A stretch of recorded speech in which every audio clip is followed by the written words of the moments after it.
I'll get us started so that we can pass the mic over as quickly as possible. If you are new here to our webinar series, we've been putting this on with SafetyWing for over a year now. I've had the pleasure of meeting so many amazing creators like Kara here today who have taught us all about their specific expertise and niche. So today is going to be focused a bit more on TikTok, but also being a creator full time and how quickly that can actually happen. So I've gotten to learn so much from this series. And when I am not hosting it, I have my own community called the Freedom Lifestyle, where I help digital nomads, freelancers, remote workers build more freedom and flexibility in their lives. So if you are meeting Cara for the first time, she is just a 22-year-old. I saw that in your bio. Is that correct? Are you still 22? Yes, still 22. Wow. And transformed her TikTok passion into a full-time career in less than a year. Her page, OK Cara Travels, invites her audience to follow along on her travel journeys all around the world. This account grew to over 60,000 followers in under a year. And now she is a full-time TikTok content creator who creates engaging, unique, relatable content that also allows her to work from anywhere in the world. Her journey is really an inspiring testament about the potential that exists in this world of digital content creation. And so we're really excited to learn about the possibilities of turning our passion into a profession. So thank you so much for being here. Thank We're you. also going to do a Q&A at the end, right? So if you have questions as Cara's going through her presentation, you should see a little Q&A box. You can just put that there, and at the end, we'll do a bit of a fireside chat. So this webinar series is hosted and put on by SafetyWing. If you're not familiar about SafetyWing, I'll just briefly touch on what the company is about and the vision that we have. So SafetyWing really has a vision of building a global social safety net. So remote workers, digital nomads, content creators who are traveling the world, working from anywhere. SafetyWing is creating a suite of products with all of us in mind and really wants to be able to remove any type of geographical barrier that would prevent someone from being able to work, travel as freely and as flexibly as possible, and wants to become your home country on the internet. And so our most popular product is Nomad Insurance. And this product covers you with affordable health and medical coverage anytime you are working outside of your home country. And this product works like all of your favorite subscriptions. So every month, a flat fee, no matter whether you're traveling to 2 countries that month, 10 countries that month, it's the same price and you can travel freely across borders with ease. So you'll learn a little bit more about how you can get involved in this program and how it actually was our introduction to Cara here today later on. But that's all I have to say. So definitely save your questions, put them in the Q&A box, and get ready to learn from our creator today. Thank you. Have we got the poll results now? Let's do it. Let's see what people said. Okay, here you go. Oh, so amazing. There's like 76% have started, but they've not made money. Okay, perfect. And only a few full-time creators. And actually, I was surprised to see. Okay, perfect. Thank you. Okay. I'll share my screen now. For sure. Let's see who else said they're joining. We've got Scottish Highlands. Welcome, Rebecca. Yeah, very global audience today. Bit of a mix of everyone.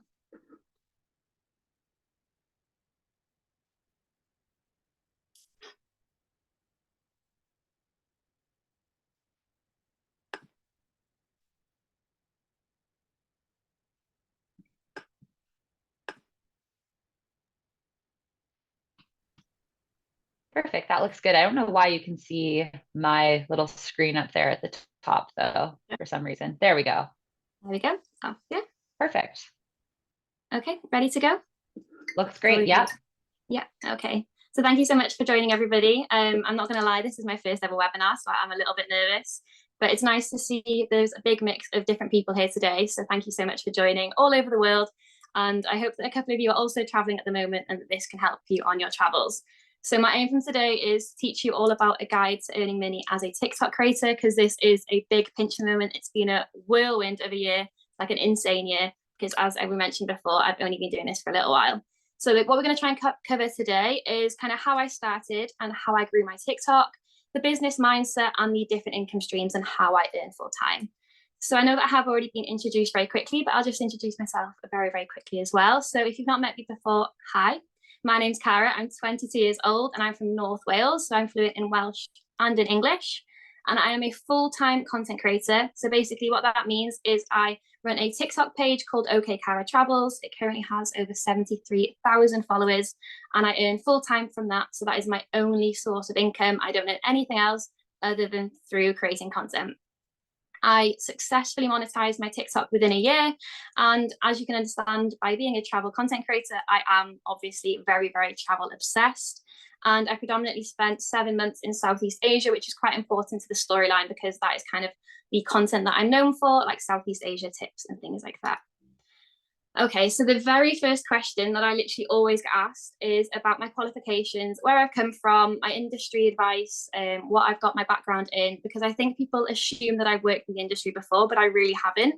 So in school and in A-levels, it would have been impossible to have done anything TikTok based because it didn't exist when I was in school and doing my A-levels. I did creative subjects and I did a lot of computer science, but nothing TikTok based whatsoever. So hopefully in this timeline, you can kind of see similarities to your timelines as well and see how easily accessible it can be. I was supposed to go to uni after school, went horribly wrong. I took a gap year, it's turned into like a gap 4. Now I'm not going to bother going again. I was supposed to do graphic design, but I've not done it and I don't feel like I need to do it for the job that I've got now anyway. I started working in hospitality, so that's what my background is in. That's my partner Luke, and the two of us worked in a hotel. I worked in the restaurant and he worked in the bar. It was a fine job. It is what it is. Obviously, hospitality, everyone who's done it will know, but it's long hours, as you can see in that top right corner. Long hours, not the best of antisocial shifts, but whatever, it is what it is. In September 2020, me and my partner Luke went on our first ever backpacking trip and we went an island hop around the Greek islands. This for us was like the turning point because we knew that this is what we wanted to do. We couldn't be bothered with doing small trips anymore. We knew that we needed to dedicate long periods of time to travel, and that's what we've gone to do. After our trip to Greece, unfortunately, we returned home to the UK to find it back into lockdown, and my job in the hotel didn't exist anymore. So I did get a job with the Test, Trace and Protect service. Basically, I was the person who did like if you tested positive for COVID, it was me that phoned you to say, where have you been, what have you been doing, where are you? I didn't really like that job. I didn't meet my colleagues. It was completely from home. I worked from home and I couldn't cope with the lack of social side to it because, as I said, I'd never met my colleagues. I didn't even know what they looked like. I worked completely by myself. So after a year of being locked in a bedroom, phoning people who had COVID, I had enough and I requested a month unpaid leave away. Through some miracle, I honestly have no idea why they let me do it, but they did. They let me have a month off and I went on a solo trip to Italy for the first time in 2022. I left my partner at home, bless him, and I carried on and I went to Italy. It was the best time. This was a completely different trip. It was hostels. It was meeting people and socializing and exactly what I needed. And it inspired me to start TikTok, which is why it is so, so important to my storyline. While I was away, I was getting like so many questions from friends and family members asking me like, what the hell, how on earth are you in Italy all of a sudden? What has happened? How are you traveling around? Why are you by yourself? What? So then I started answering each person individually. And then I just decided when I came home that I'd answer all their questions through a TikTok. So in February 2022, I started a TikTok. I started posting about that. And then in September 2022, a couple of months later, I went to Southeast Asia. So a few months after I started my TikTok, I went to Southeast Asia. I traveled for 7 months with my partner. And by the time I came home, I was a full-time content creator. So we had the best time in Asia. We visited so many different countries. And that is predominantly what my content was focused on around that time. So what does content creation mean to me? So I'm now self-employed and it means complete freedom to me. I have a good background to show you that the other jobs that I did, they weren't the end of the world, but I didn't particularly enjoy them. The hotel that I worked in, I was working shifts. I had no control over when I worked or how long or what was going on. And it was also antisocial hours. So I was quite high stress as well, to be honest. Track and trace is the job down here. I shouldn't really show you this video, but I'm going to. It's a little clip of me working from bed in my pajamas. I was literally always locked in the house because it was you had to be by yourself when you were doing the calls. So I had no social aspect whatsoever, and I did feel quite lonely. So now I'm so grateful for the job that I have, because being self-employed means that I get to pick my own hours. I can work when whatever I want. I can work from wherever I want in the world, and I do. I definitely make the most out of that. I've been working last month in Albania for a month, all here, there, and everywhere, and I'm going to plan on traveling a lot more next year as well. I'm able to be as social or as sorry. Sorry to interrupt. I just want to let you know your camera's off.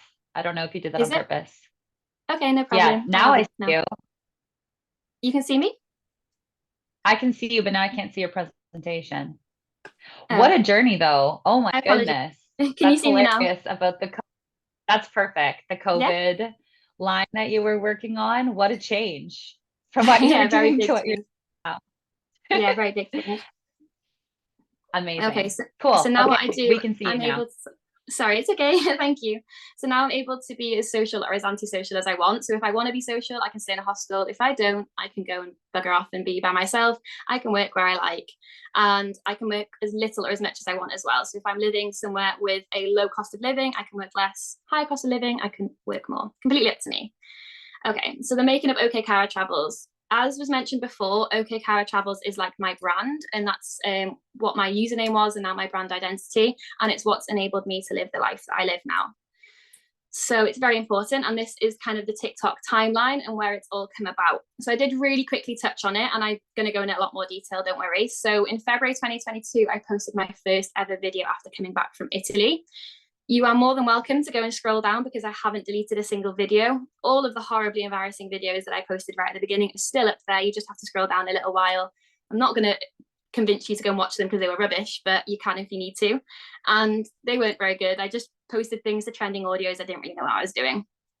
In May 2022, a couple of months later, I actually started taking it seriously. So for me, May 2022 is actually like the official birth of OK Cara Travels, because this is when I actually thought to myself that I wanted to do it a full-time thing. I enjoyed what I posted, but I really liked it enough to carry on posting consistently. So from May onwards was when I actually started posting travel guides and making an effort with my content.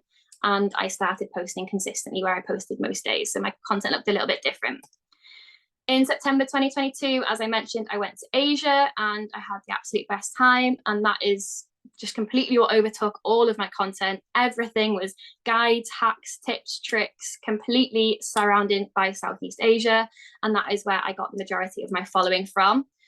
I did have a bit of a following before I went. I hit 5,000 followers on the day that I arrived in Thailand, which is a bit funny. So I had obviously accumulated 4,000 and a bit followers just before going, but the majority when I was away. In October 2022 is when I got my first ever brand deal. I had 8,000 followers at the time, and it was 5 months after I'd started taking it seriously. And then I traveled for 7 months, visited some amazing countries, and I returned home in March 2023 with 60,000 followers. Once I returned home and I had a little bit more spare time, I was able to actually put my head down and make it a full-time job. So that was when I registered self-employed, and I could actually invest time into earning from it. And since then, I have earned a consistent wage since April. So that is kind of my TikTok timeline, how everything's happened. So yeah, May 2022 really until now. So how have I actually gone from basically 0 followers to what I'm at now, which is 73,000? So my first tip, and I know that everybody tells you this tip, but it is so true. You have got to post consistently so people can actually see you and so that you actually break the algorithm. I aimed to post at least once a day, and I did meet that most weeks, but at the very minimum, I posted 5 times a week. So aimed for every single day, 7 days a week, obviously, but at the very minimum, it was 5 days a week. Whilst I was traveling, in order to keep a track on what I was posting and what was going on, I made a content calendar. This is so simple, and I really urge everyone to do the same. So obviously you can see just every single day of the month mapped out, and in pink here is my TikTok videos. So pink is a TikTok video on one on every single day. If it's been coloured in like it has here, if it's fully coloured pink, it means it's been posted successfully. If there is stripes here, it means that I've missed the day. So as you can see, I've missed 1, 2, 3, 4, 5 in the entire month of April. But that definitely helped me keep a track of what I was doing every day and what was going on. Okay, tip number 2 is that I showed my face in the first few seconds of every single video so that I could be easily recognized. Now it sounds really vain, especially when you look at my feed and it looks like that. I am literally throwing my face in people's faces, but yes, it definitely helped me to build a community. It feels a lot more easy to connect with people when you're actually talking to them kind of face to screen. And people were able to like recognize me much easier, and hopefully if they enjoy my content, they will recognize me in the first few seconds of the video and continue watching. If they recognize me and don't want to watch, then that's fine. I don't really care. They can scroll straight past. But yeah, it definitely helped build a community, and I urge people to show their faces in the first few seconds of the videos as well. Tip number 3 is that I provided value to keep my content as interesting, as engaging as possible. So value is tips, tricks, hacks, something that is going to help your audience, something that's going to make their life easier or going to aid them in some way. So I always made sure that I prioritized my saves, shares, comments, and I couldn't care less about likes. I really, really couldn't, because likes show me nothing. Likes show me that my video is popped up on someone's For You page and it's taken 1 second to like it. Instead, what I was prioritizing is the value, and I hoped that I was providing value and I could monitor that through these different engagement rates. So saves showed me that my content has been useful in some way and someone has actually taken a second to save it for later. Shares was showing me that my content has been hopefully useful again and relatable, so that they are actually taking a second to send it to somebody else. I can monitor to see X amount of people have sent my video to a family member or to a friend. And that is such good feedback for me because it shows that I'm on the right track. And comments for me is the most important engagement that I could have got on a TikTok video, because it shows me that my content has sparked some form of inspiration and has given someone the feeling to comment, and that it's meant that I'm a bit approachable and hopefully helpful enough that they want to chat to me and ask for more. So comments are really, really important. But all 3 of those types of things, as well as likes, are all different forms of engagement. Brands, people seem to panic when they start taking TikToks and they start making them and they have 5 likes or 17 likes on the first ever one. Don't worry, I literally think I got about 5 likes on my first one, and as I said, you can still scroll down to see it if you like. But brands don't just look at likes the same as how I don't look at likes. They look at all forms of engagement, and brands will see that creators with strong communities are more likely to have all these different ones, and then they're more likely to work with influencers with strong communities and receive plenty of each of these different types. And then tip number 4, as I mentioned, comments are the most important engagement in my opinion. So I would always comment with people and make friends and chat to my community, and I encourage conversation every single day. So encouraging comments, high engagement equals lots of comments equals a strong community, and having a strong community that's very obvious, and it makes you very desirable for brands. So the way that you can encourage comments, and I know that a lot of people perhaps in this might not have ever been traveling before and might not have stepped away. And as I mentioned, I started my TikTok way before I went to Southeast Asia, a couple of months.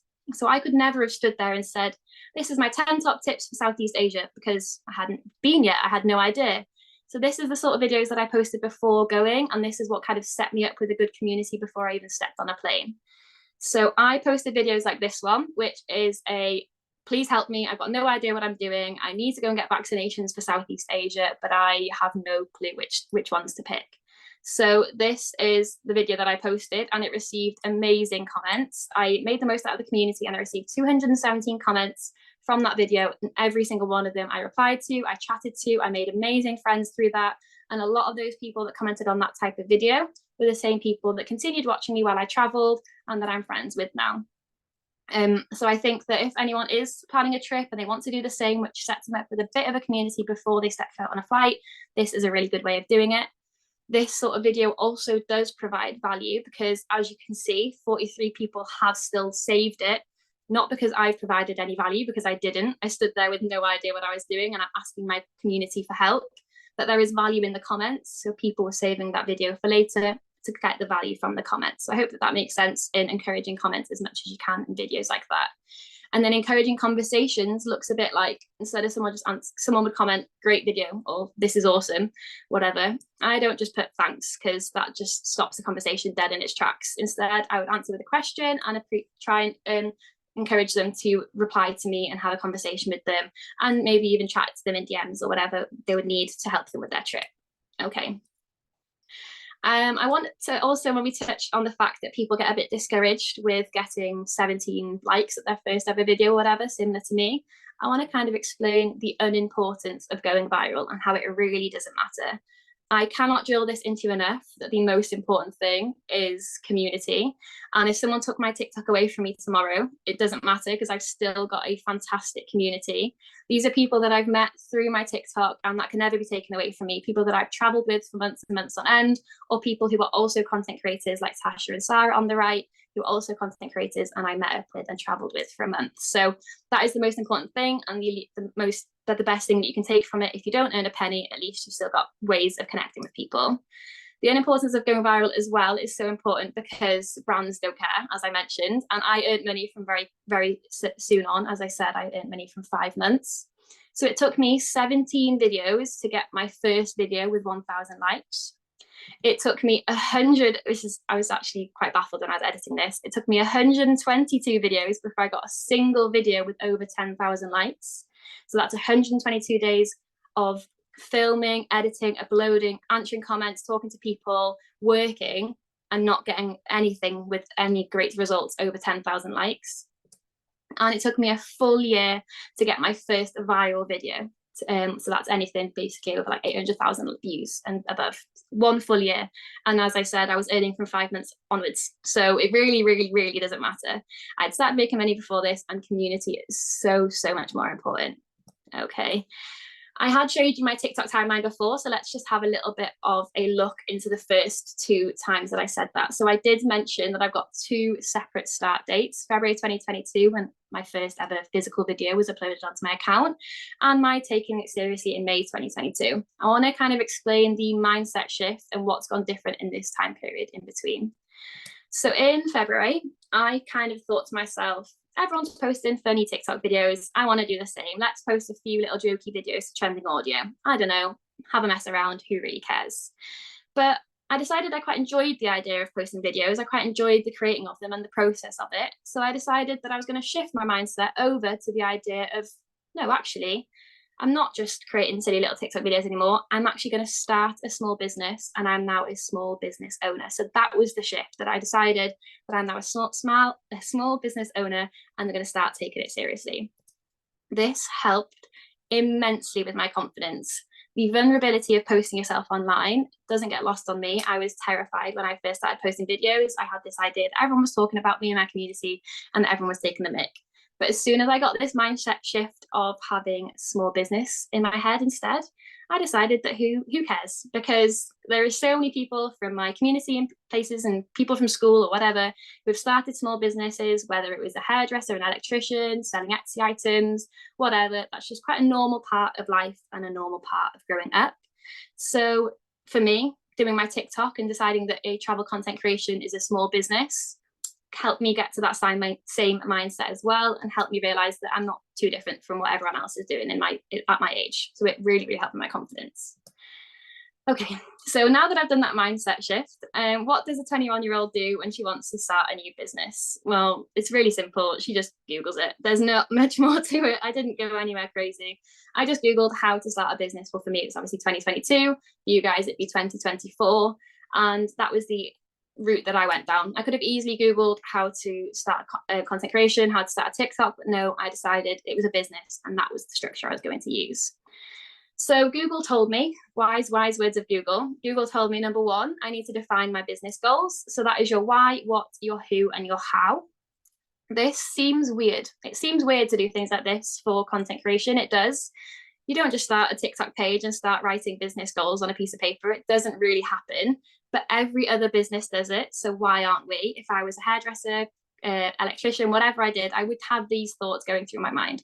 So I'm going to try and show you a little bit into an imaginary business called Kara's Cakes, and how normal it is. So for Kara's Cakes, their why would be, I quite like making cakes. Their what would be, what they're making is they're making decorated cakes for all occasion. Their who is they're making cakes for local people in the local area who want decorated cakes for parties and events. And how are they making them? They're making cakes in their kitchen and selling them through Facebook. no one would bat an eyelid at Cara's cake business making a plan like this. So why is it any different for Cara's content creation business? So my why for my travel content creation business is that I am absolutely obsessed with travel and I want to show people how to do it. So obviously at the beginning, it was that I wanted to show friends and family how to do it, and then it moved on to the rest of my followers. My what am I doing? I'm creating a travel TikTok account where I share my tips, tricks, and blogs. Who am I doing it for? I'm doing it for budget conscious 18 to 25-year-olds with an interest in travel. And how am I doing it? I'm posting daily videos on TikTok to build a community and a personal audience. So no matter what your niche is, and if it's travel or if it's something else, I hope that you can kind of have a look at that and do something similar for your one. Number two, what does Google say? Google says write a business plan. A business plan serves as a guide for every aspect of your new business. It is a roadmap that takes you from a simple, inspiring idea to a successful company. I'm not asking you to write a 5-page essay. It's not going to a board of members. It doesn't need to be professional. I basically think that, I don't know if I should repeat this to accounting people, but I think that a business plan for me sounds quite similar to manifestation. I don't know if everyone is going to agree with that, but when you're sitting down and writing your goals over the next year, kind of what you want and what you're looking for and how you're going to do it, it sounds like a form of manifestation for me. So that's what I did. Do I need to do it? No. I don't, again, it's not going to a board of members like a normal business would. So it's not like it needs to be professional, but has all these things set me up for success? 1000%. Yes, definitely. Got me. It's all about the mindset, and it takes 5 minutes just to make sure that your goals are really, really clear. Number 3 is market research. Again, no one bat an eyelid at a cake company doing a bit of market research, seeing what cake companies are in the background, seeing what the local gap in the market is. So for content creation, we're also going to do the same. We're going to look at inspiring creators and see what it is specifically that you like about their videos. I looked at so many creators I absolutely adored, a lot of which I resonated with the budget backpacking community. But I also tried to look for a gap in the market and a bit of like a unique approach. So I realized that the budget backpacking community was, or they were solo travelers primarily, and they were all female. So I wanted to go down this route that I had a travel couple, and all my videos primarily focused on the idea that instead of one of us, there was 2, and the budget seemed different for 2 people, and everything was couple travel, couple travel, couple travel, to try and play on the idea of being quite unique and bringing something different. Unfortunately, it's a few years later now, and that's not quite unique enough anymore, which is a shame. But I hope that you can find something unique, a different hobby or a different inspiration that gets you something a little bit of a different idea. And then the other bit of research I did was to my audience. So 18 to 25-year-olds, they want budget travel. They want stuff that helps them, that can travel around university or work. They want social travel. They want parties and fun and adventure. And that's the sort of content that I always made sure that I was making. Okay, number 4 is kind of my favorite category, which is weird because I don't have anything to do with accounting, but it's taking control of your finances. I think this is so important, and not enough creators do this, especially not early enough. So taking control of your finances. Step number 1 is you need to, well, first of all, sorry, anyone who does this is pretty normal. So why aren't we doing it as well? Anyone who is starting a new company will be doing all sorts of financial projections, spreadsheets, audits. So why aren't we? Being in control of your finances is so important when you're starting a business, because if you're not careful, you could easily be spending far, far more within your making without having any idea, really, really easily. So step 1 is starting a business bank account, keeping your personal and business finances completely separate so that you can keep an eye on everything going in and out. Now, I realize you're not going to start a TikTok tomorrow and start a business bank account the next day. It's obviously not how it's going to work, and I don't expect it to be like that. But I think as soon as you start seeing business transactions going in and out, so subscriptions, payments for things, invoices going out, money coming in, whatever it is, you do need to get set up with this so everything is kept clear. And number 2 is to create a income forecast and a projection. So this is what helps you keep track of your ingoings and outgoings to see how much profit and loss you're forecasted to make over the next year. So this is what it is. I know spreadsheets are boring, so I apologize if I lose you at this point, but I will whiz through it as quick as I can. So this is my income forecast. There is different, each X is obviously representative of a figure of an amount of money.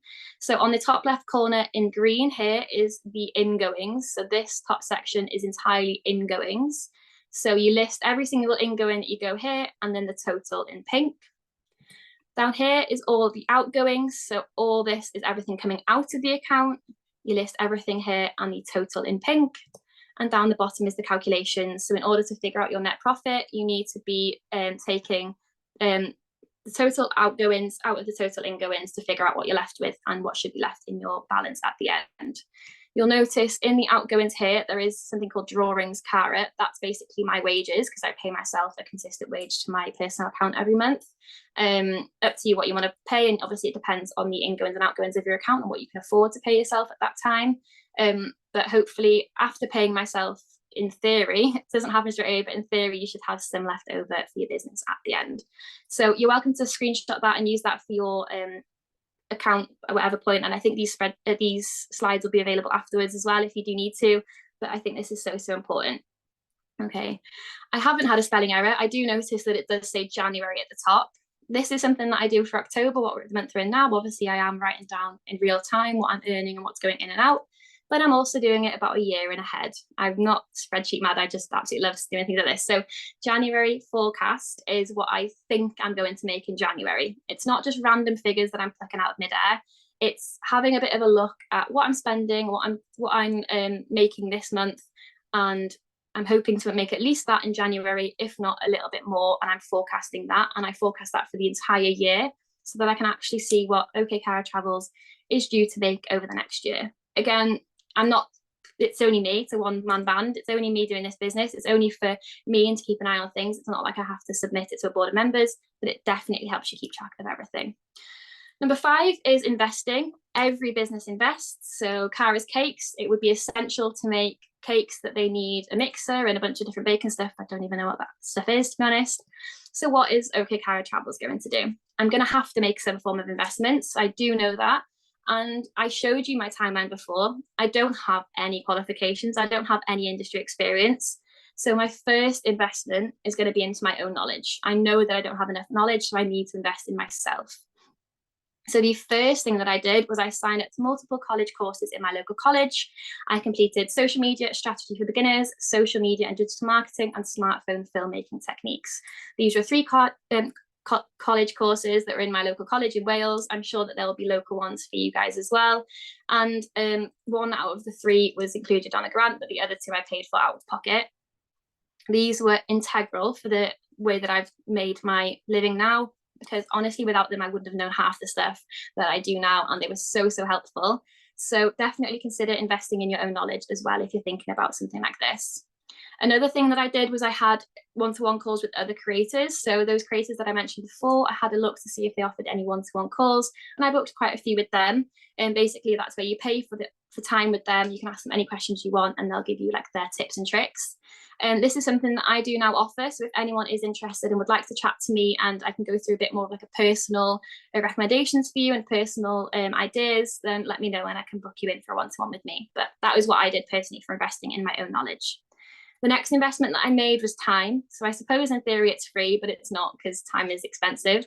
So I posted videos every day for 5 months before I got my first ever brand deal. So that was posting every day for 5 months before making a penny, basically. I posted videos for over a year and before I made any form of consistent income. So again, that's quite a while. And on this day right now, I have posted over 400 videos to get to the point that I'm at today. So the investment of time is obviously quite big. And investing in equipment. You'd think that I would go here and just list all the equipment I invested in. I really didn't. The only thing I had is my smartphone. I had an iPhone at the time. I'd recently upgraded and I used that and continued using that. To be honest, when you do scroll, if you are interested and you're going to scroll through all my old videos, you'll see that the quality is really bad. I probably should have invested, but I didn't. I got made do with what I had. And why didn't I invest, even though I probably could have and probably should have? Well, it was because I looked at the figures and my business just couldn't afford to. Perhaps I could afford to, but OK Cara Travels just couldn't.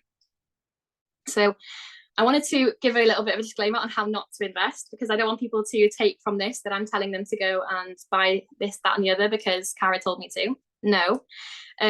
As we spoke before, you can see that Cara's Cakes, the made-up company that I did, the initial investment that they did was for essential equipment. So they've needed stuff in order to start their business, They've then made a few cakes, had a look, enjoyed it, earn a profit and reassess at a later date. So I'm hoping that you will do the same. They didn't go and buy a bakery straight away because that would have been stupid. They didn't go and buy a van straight away because that would have been a bit silly. What they did do instead is they had a look at their profit and loss account over the next year and had a look at when the account had enough to think about investing something else. So have a look at the profit and loss for the next year, and perhaps by March or perhaps in 2 years or 3 years or whatever, they have a little bit more to put into it. So you can do what you want, obviously, go and purchase whatever you like, but this is just to say that this is not me telling you to go and buy yourself a drone, a laptop and a GoPro. What I hope that you do instead is that you make a few videos first, at least, see how you get on with that. Have a look and do this spreadsheet that I mentioned before and see what you think your income will look like over the next year, and continue reinvesting in the business at a later date. So I now do have more equipment, but it was when my company could afford to. Okay, so number 6 is marketing. This is the only one that doesn't really fit with us because, well, content creation, everything is about marketing. So if you do think that there is other marketing methods that might help you in this industry, then that's completely fine. There might be certain niches where newspapers and flyers and stuff would be helpful. For travel content creation, it would be pretty pointless. So marketing is a little bit of a dead end with that one. But the last one, which is networking, is so important and equally as important. I made sure from the beginning, from day one, that I was networking with other creators. I'd be DMing them, messaging them, commenting on their videos, probably annoying them, I don't know, making friends with other creators and with other viewers. So anyone who was viewing my videos, I was answering every single comment, chatting to them in DMs and just making friends. So now I know that if I've got any problems, I've got creators who are higher or lower than me that can help me, and we have a big community to be able to help each other. Okay, I think there is like a poll question to go through just to see how everyone's going so far. If that's ready to go up, I don't know. Just to ask a question. I just launched the second poll. Yeah.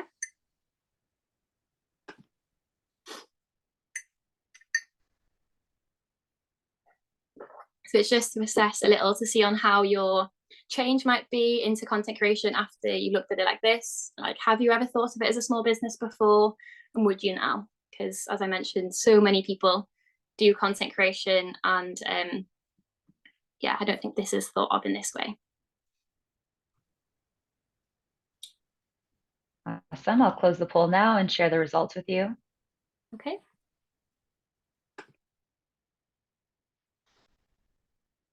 Oh yeah, fantastic. That's what we want to see. I was like panicking that everyone's going to put no. But yes, in some ways and not all is definitely fair enough, which is why I put the answer there for you. There's definitely ways where certain industries might not fit into this, but I hope that it's all about mindset. It's not necessarily that I'm asking you to go and spend 10 hours writing business proposals. It's just that you're having the mindset shift and that you're noticing the similarities between it, and that hopefully it feels a little bit more like important to you when you look at it this way. Okay, so we've spoken a lot about getting into the business mindset, but I actually want to explain to you how to make money. That's obviously the important part. So how do you actually make money is a question that I hear all the time, with an emphasis on actually. But how do you actually make money? I don't think people believe that I do when I tell them I do content creation. I do affiliate marketing. That's when you earn commission every time a product is purchased through your link. I do UGC videos, which is user-generated content. So that's creating content for brands to use on their own social media page. I do brand partnerships, which is paid ads that I advertise on my social media page. I do digital products, which is when I sell digital guides to my audience. I do one-to-one meetings, which is consultations with an individual where they can ask me anything and they then pay for my time and knowledge. And lastly, I host group trips where I market the trips on behalf of the company and I go and travel with them, and then I make the profit. Okay. So I have multiple different income streams, as you can see there, for a few different reasons. This is normally what my income would look like, 60% brand partnerships. So brand partnerships would be the biggest chunk of money every month, but it doesn't always look like that. There is quarters of the year where brands just don't have the budget, and it does ebb and flow quite often throughout the year. So by having different income streams, if a month looks a little bit more like this, the brand partnerships less than 50%, like closer to 30%. With my other income streams, I'm able to pick up the slack. I know, right, okay, brand partnerships aren't great this month. Let me advertise my digital products more. Let me advertise one-to-ones a little bit more so that I'm still earning consistently.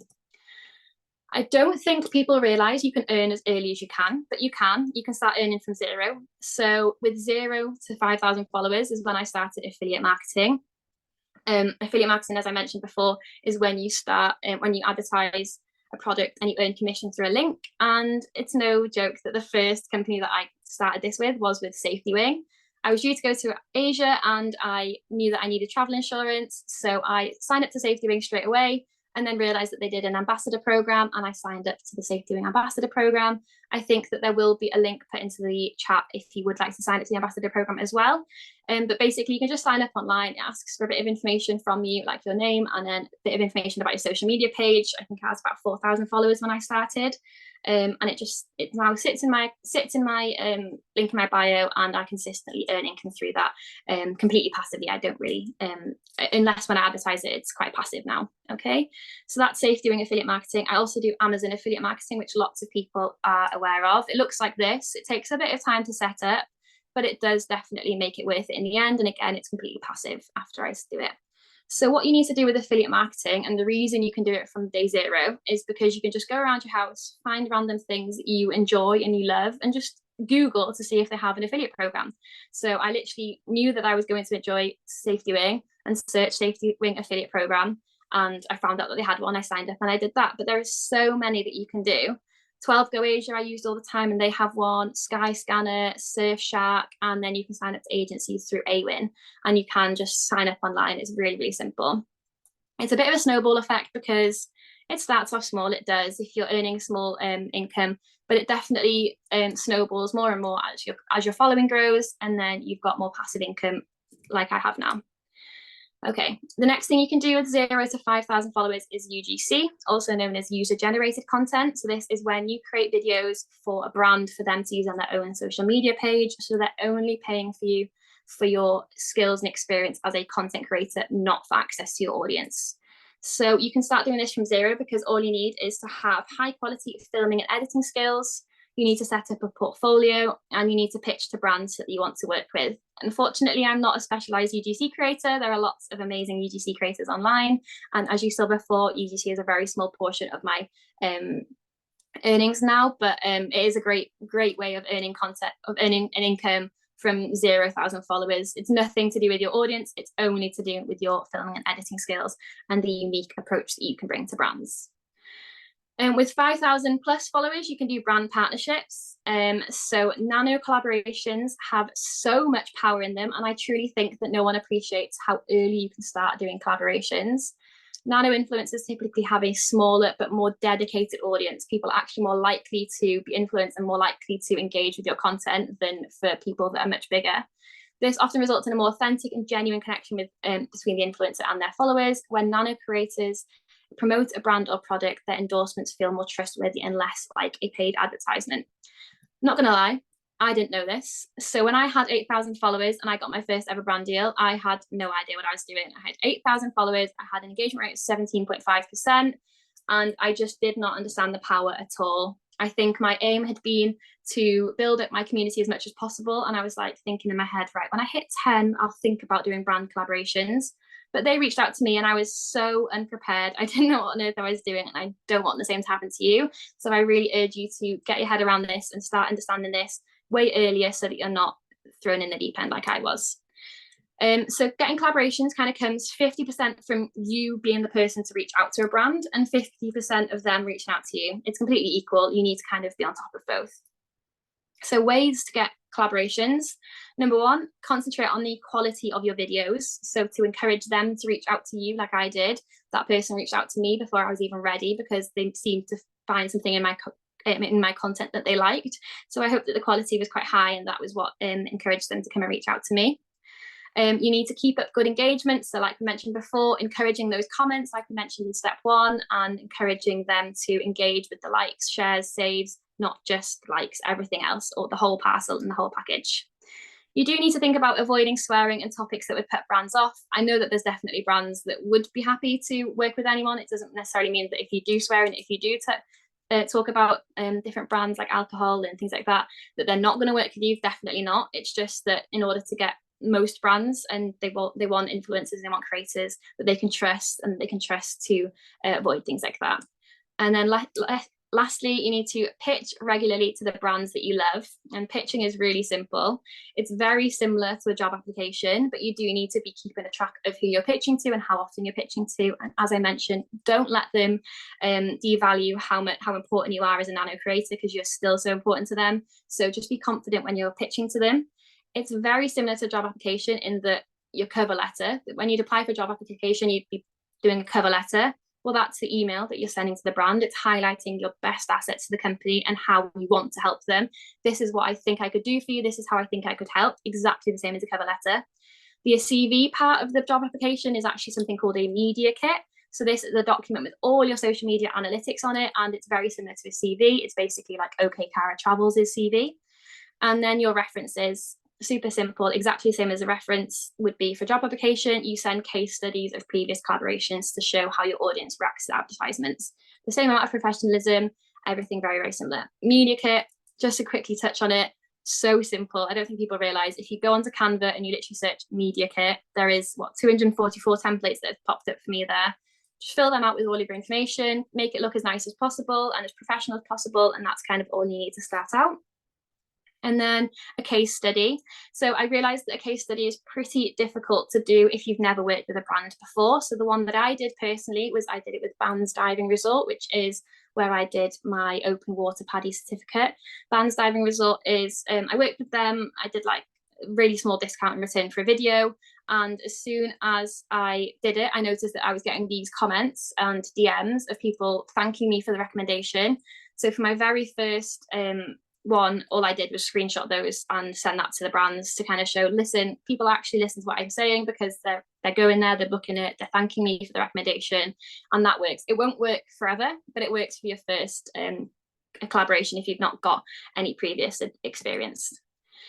Okie dokie. And also, as we mentioned before, make the most out of your network. Hopefully you've met loads of people, maybe you've made friends. So in my circumstance, what I did was I asked loads of people because I didn't know what to do, and they were so helpful. So I hope that you can do the same with your community and that the other creators that you've met will help you. And as I said, I'm more than happy to help as well.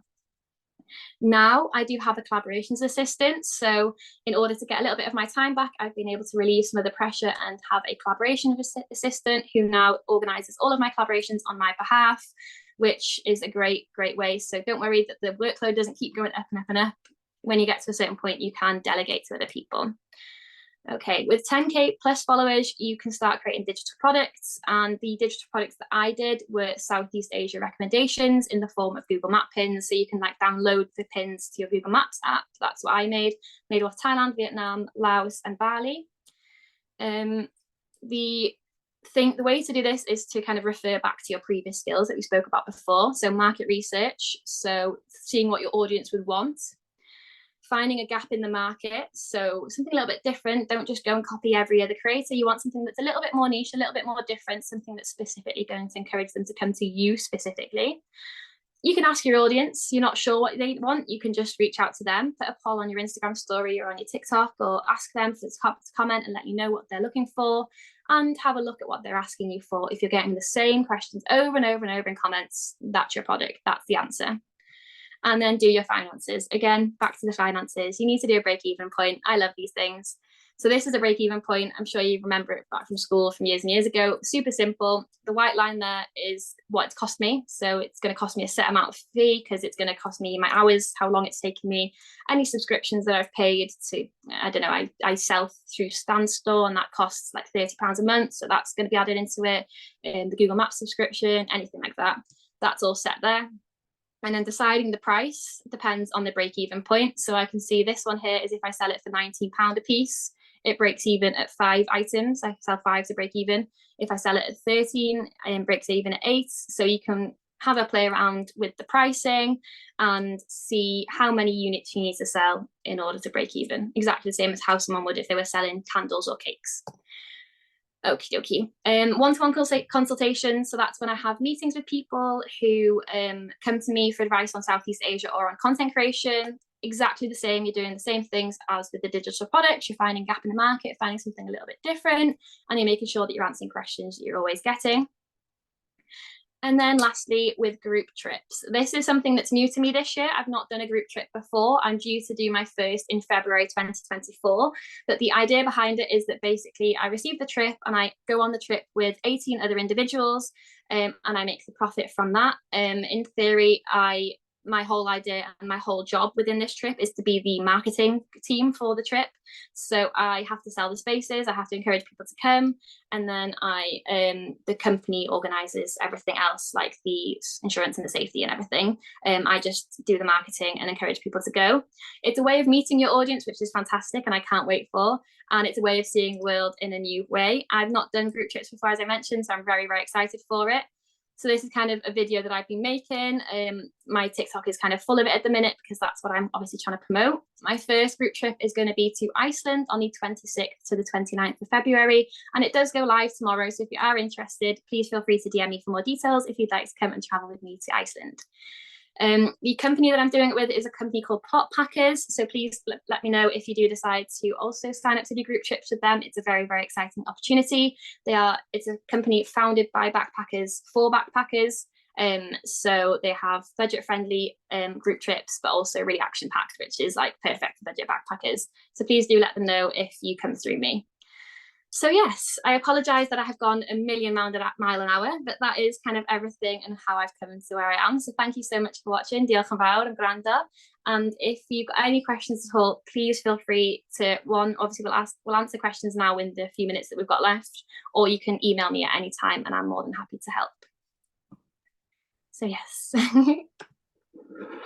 Amazing. Thank you. Do you need a sip of water? I know that was a lot of information. Yes, I'll have a quick one now. Thank you. Okay, great. And yes, we have lots of different questions. So we can stop sharing our screen now. Okay. And we can go through those. Okay, this one is an important one to start us, which is why TikTok, right? Did you prioritize TikTok over Instagram? Of course, Instagram Reels, and there's the virality of going viral on Instagram. Why TikTok? I feel like with Instagram, for me, it feels very arty-farty. It's always like the beautiful videos of someone running down a beach with a drone following them, whereas with TikTok felt more personal. I was just having a good old natter with my followers. I know that they both platforms can be used in those ways, but yeah, for me, I just fancy the community instead of, I can't do the arty-farty stuff like there is on Instagram. That was all. That's the only thought process behind it. No, that's a great reason. It's good to know kind of also what the expectations are for each platform and what you felt like was required to be successful on it. Instagram's much more polished and professional looking, whereas with TikTok, it's quite normal on your For You page just to see creators chatting away. So that's the atmosphere that I wanted to go towards instead of Instagram. Awesome.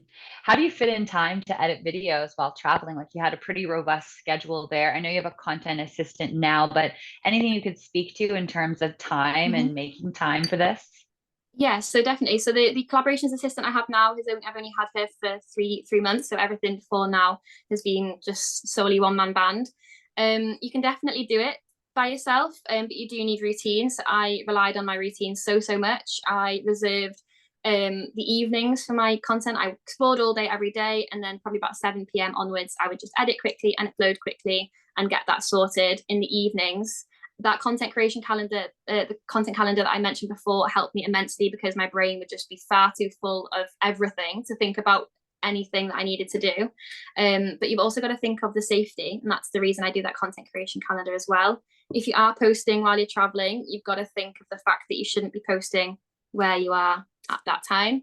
So having that content creation calendar meant that I didn't forget, that I would just schedule it in for 2 weeks in advance, and that I would know what was going on. But yeah, routine was the most important thing, and traveling as slow as possible was the most important thing. So I had longer. Yeah. When you are pitching brands, this is a very specific tactic, but are you including this? Rachel wants to know this, including your media kit in the very first email, or do you wait until the brand asks for it? It depends on the brand exactly, but no, not usually. I'm quite casual with the way that I pitch, and I feel like I make connections with people, or I did at least before my manager. I would try to make connections with people by my opening email being quite friendly and welcoming, and hopefully just pitch an idea of what I wanted to do for the brand.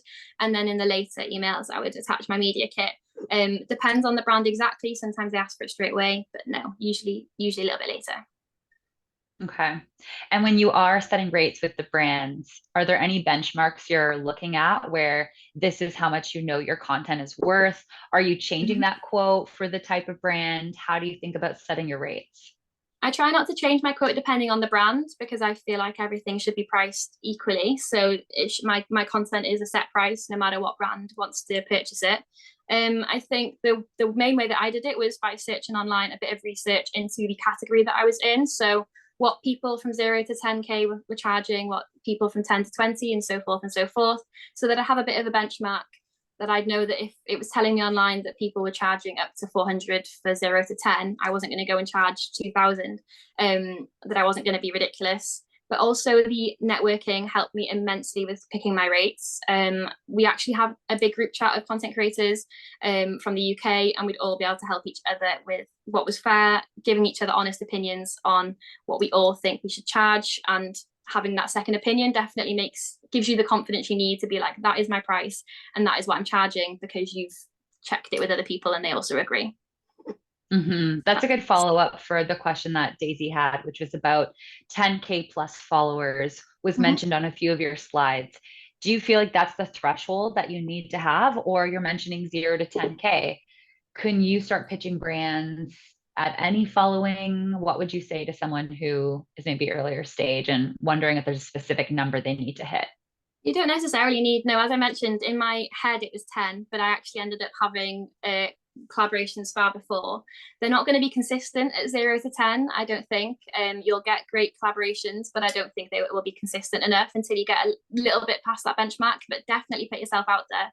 There are so many companies I reached out to before, like SafetyWing especially, like I worked with them since I was on 4,000 and now I'm doing webinars with them, which is insane, like almost a year later. So putting yourself out there, getting your name in those inboxes, getting people to know who you are is another form of networking. So even if it doesn't give you a successful collaboration at that time, which it very well could, and it very well might, even if it doesn't, the idea that you're already in their inbox from day one is very, very important. And I definitely think everyone should do that. Amazing. Do you also have a website, or is it basically TikTok, media kit? Like when you're introducing yourself via email, where are you sending people in? And do you have a website where there's more information and a more of a way to talk about your brand? At the minute, I don't have a website. No, not at all. It's in the works. So I definitely want to get it.